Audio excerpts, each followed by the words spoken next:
Ladies and gentlemen, welcome. Episode number 31 of my AI Love Affair. I actually took a little bit of a break because I did 30 episodes in a row and it feels a bit of a struggle to get inertia out of the way and start recording again. But today we have the difference between GPT 3.5 and GPT-4. And the primary reason for doing this episode is because I've heard a lot of reasons out there of why you should use 4 over 3.5. And also there's a few things going around about, or maybe because 4 is greater than 3.5, then it's better in all instances. And that's not the case. So let's debunk that and let's get into the tech stack. Come, let's learn. Hey, it's Ronsley. Welcome, you AI geek, to this podcast, my AI Love Affair. Consider this podcast your digital compass, guiding you through the labyrinth that is business growth using artificial intelligence. Running a business as a creative can sometimes be like trying to solve a Rubik's Cube blindfolded. But what if you had a secret tool that could align all the colors for you? That is AI. It's like a master key unlocking multiple doors. Thanks for being here. Let's learn.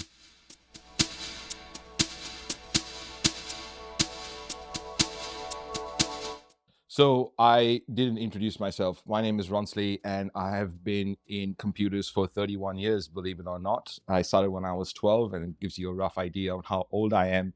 But I have been pulling them apart, putting them together, doing different things, installing different operating systems, and trying to figure out how they work. So this is amazing to be in a space where I can bring together my two great loves of entrepreneurship and artificial intelligence, which is all built on computer science. So today's episode is number 31. It is the difference between GPT 3.5 and GPT 4. But go back, there are previous episodes in the tech stack that I think you might want, or if you haven't checked them out before, it's like episode 24, we talk about GPT 4 and the hunt for super intelligence.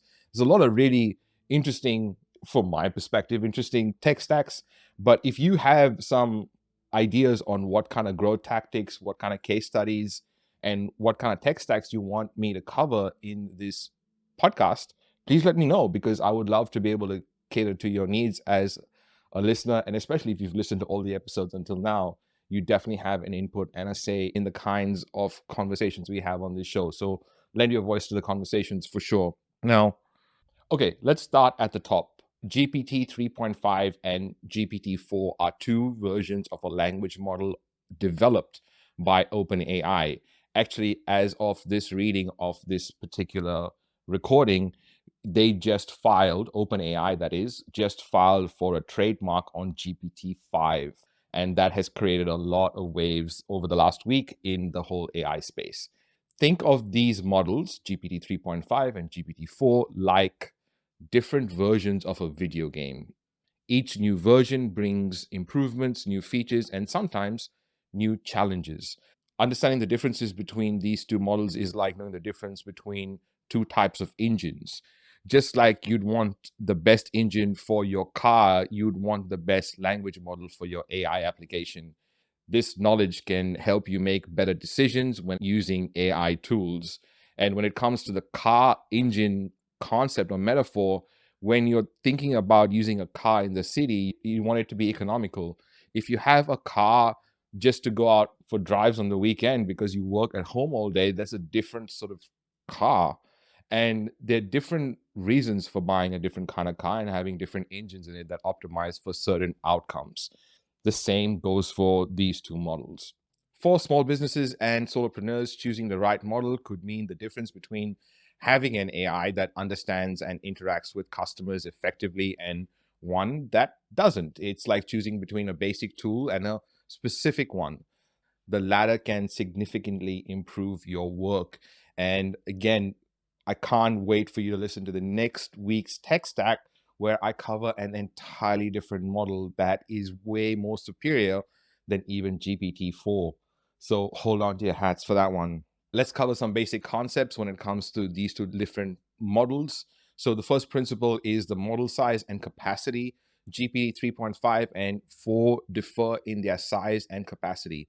Imagine a small library versus a large one. The larger library, which is GPT-4, can store more information, but it also requires more resources to maintain.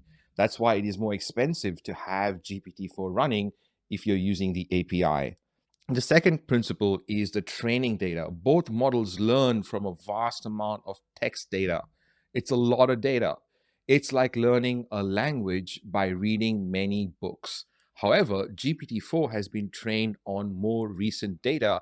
So it's like it has read more up to date books, but also the kind of data that it has and the amount of data that it has is way more than 3.5. It comes with a cost, though, which is performance, and we'll cover that in principle number 3, which is performance and accuracy. Both models aim to generate human-like text, but GPT-4 generally does more complex tasks. Now, this is a really important thing to understand, that complex tasks you can use GPT-4 for. Human-like text, use 3.5 Turbo for. It's like comparing an amateur artist to a professional one. The professional is likely to produce better work, especially if the professional needs more reasoning and more deep thinking and more deep learning. So that's when GPT-4 comes into play. If you're talking about understanding your instructions and human-like text and responding in human-like form, then 3.5 is better. Let's talk about some of the components that we need to consider when it comes to these models. The first one being tokens.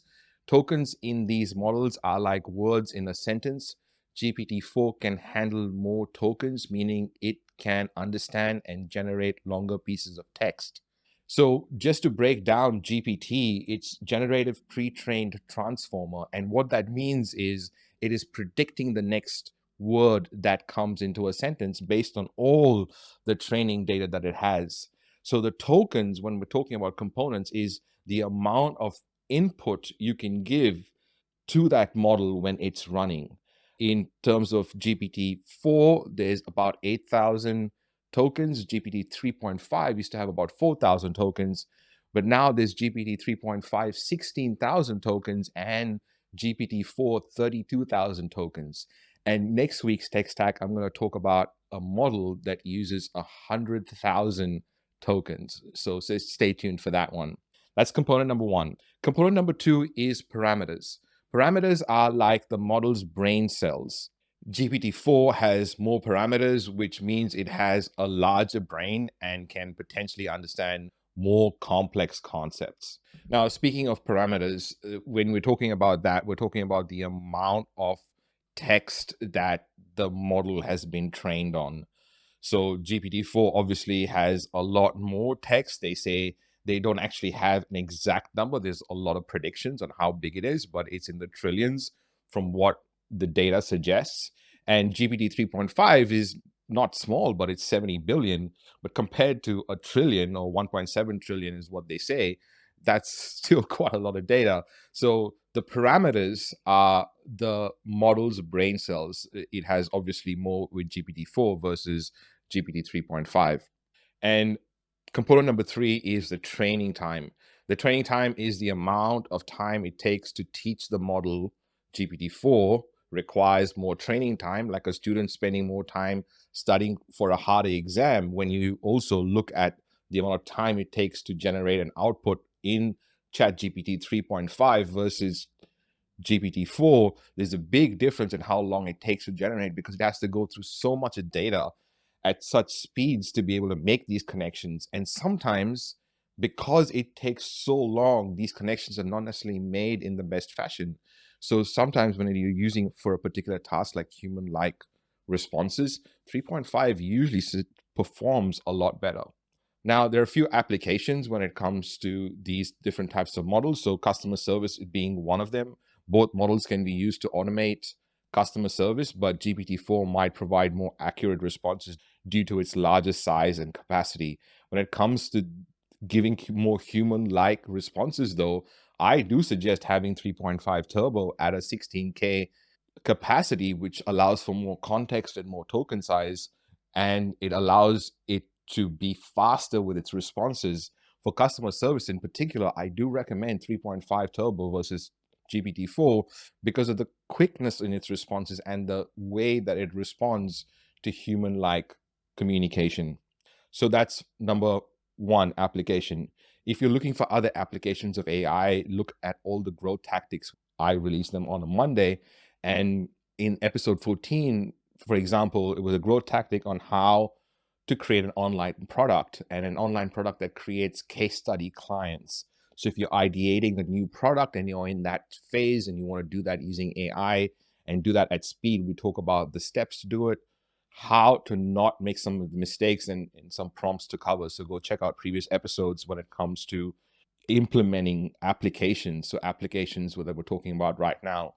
So application number two, when it comes to these two models, are for content creation. GPT-4 might generate more creative and diverse content because of its larger brain. What we were talking about before, more parameters. But 3.5 is better at generating human-like text, which is what I've been saying through this whole episode. Making sure you're using them for the right reasons. For example, an email might be better using 3.5 versus 4. However, writing a complex article that you're trying to make different connections, you might be using 4 to be able to do that. Or even ideating or doing a business model canvas or SWOT analysis, you'd prefer 4 because it has more creative and diverse content. Application number 3, language translation. Both models can translate languages, but GPT-4 might do a better job because it has been trained on more recent and diverse data, while 3.5 can handle a wide range of tasks without specific training. There are some pros and cons, and the difference between 3.5 and 4. If you're watching this video, you can see on the screen the pros and cons between 3.5 and 4, but I'll read it out for you because some of you might be listening on the go. The pros of GPT 3.5 are it can be fine-tuned for specific tasks and it can generate coherent and fluent text.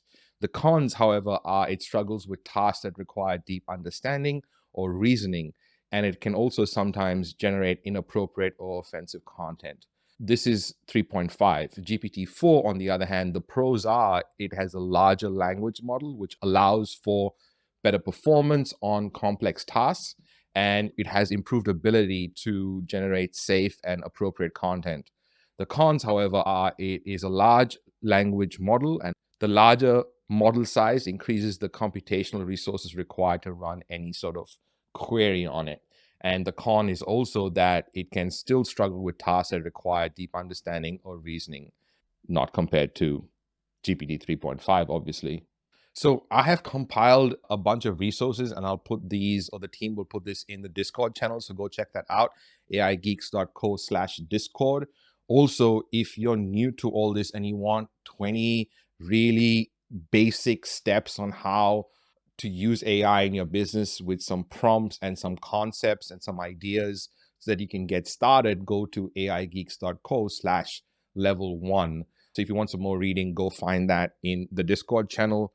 And finally, I kind of want to suggest you recommend this podcast to a friend, especially because there's a lot of different podcasts out there on artificial intelligence. And, if you're enjoying this show and with the amount of time and energy and content that is being put here, if you find it useful, I'd love if you recommended us to a friend. You can find us on all your favorite podcasting platforms, as well as YouTube, Spotify, the whole shebang. Before I wind this up, though, what I do want to cover is a couple of things.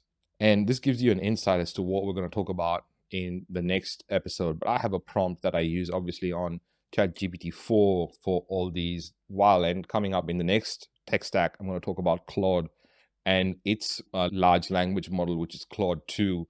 And I asked it to give me some of the different concepts that we cover in these kind of tech stacks. And it did some really interesting results in terms of giving different types of applications like creative writing and brainstorming, logical reasoning, conversational assistance. And it gave different applications, as well as it gave different key components, which is decoder-only architecture, reinforcement learning from human feedback, chain of thought prompting. And I'll put all this in the Discord channel. So if you want to see the difference and some of the key components that are kind of different when it comes to especially these kind of tactics, and it's something that you want to know how this whole thing works. However, in this response, there are some things that might not be true. For example, when it says here GPT 3.5 and GPT-4 are two versions of large language models created by Anthropic, it's not created by Anthropic, it's actually created by OpenAI. So that's really interesting that that fact checking doesn't seem to be correct. However, some of the other things in here are correct. Also, GPT-4 is 20 times more, over 300 billion parameters. I don't know whether that's over 300 billion parameters more than 175 billion. Anyway, really interesting to see the different language models and how they are used, but go for further reading into the Discord channel. Until next time, do what you love what you do.